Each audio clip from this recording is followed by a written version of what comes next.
Gari yangu mimi kipindi cha kwanza kwa majina naitwa Paulo Fundi Laurent, ni mkazi wa hapa Kahama.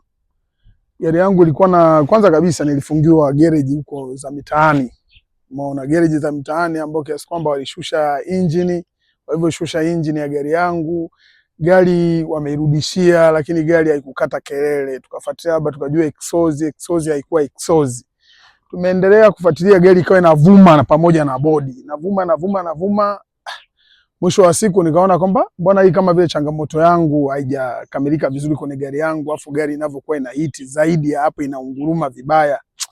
Nikawa naongea na ndugu yangu mmoja anaitwa Damiani huko mjini hapa anaitwa Mantex. Mwisho wa siku kaniambia twenzetu kule Buzwagi, mbona kwenye garage nzuri na nini na kila kitu. Kwa kiukweli brother hatukumkuta, tushafika garage hatukumkuta, tukampigia simu, tulivyompigia simu anambia niko round na testia gari kama dakika ngapi tu kwa muda nitafika hapo, lakini pia gari yenu ina changamoto gani? Anambia gari inavuma, tumesha kama ni exhaust tumeweka yale vitu ya kuweka kwenye exhaust kuzuia mungurumo, lakini gari bado inavuma sana, yani gari bado inavuma. Kwa hiyo akasema hiyo shida mimi changamoto nishaijua, kwa hiyo cha kufanya nyenye nisubirieni, mwisho wa siku hiyo changamoto yenu nitaitengeneza kama kwa lisari moja. After hapo hiyo changamoto itakuwa imeshaisha.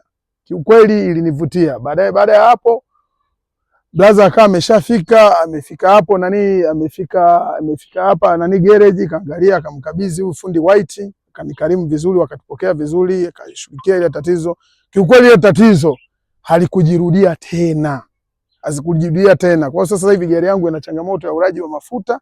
Kwa sasa hivi tena nimerudi kwa sababu huduma niliyopewa ni nzuri, imenifanya tena mimi nirudi na sitamani tena kwenda nje ya hii garage.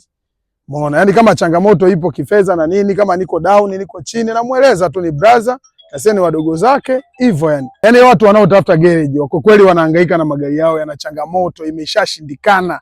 Yaani gari zilizoshindikana hapa mjini au hata Tanzania nzima. Mimi kiukweli brother, kwanza mimi nishaambiwa mpaka hii gari niuze. Shaambiwa mtu anakanyaga gari kabisa, inakanyagwa new model takolanyani kabisa, unakanyaga mwendo huu, hii gari ishakufa, tafuta mteja uza. Lakini nimekuja kutatuliwa tatizo likawa limeisha. Kwa hiyo mimi ninachowaambia kama Watanzania wenzangu, yani natoa ushuhuda kwa hii garage ni kiboko. Yani huyu fundi, yani sijui nizungumziaje yani. Kwa sababu ishamaliza gari yangu imetulia na kelele hamna, miungurumo ya ajabu hakuna, na bado mpaka ushauri anakupa. Kwa kama Watanzania wenzangu, yani viunga vyote vya Tanzania, hususan mkoa wa Shinyanga, Mwanza, kanda ya Ziwa hii, Arusha, wapi, njoni hapa. Garage ipo karibu na Buzwagi. Ushafika Buzwagi, mgodi wa Buzwagi. Kabla hujafika mgodi wa Buzwagi, msalabani umeshavuka, unafika Kahama, mkono wa kulia unaingia unaingia mkono wa kulia unaingia garage hapa ya Marima. Brother, kwa kweli mimi namshukuru sana. Na mpaka sasa hivi nimerudi tena. Na nashughulikiwa kwa wakati.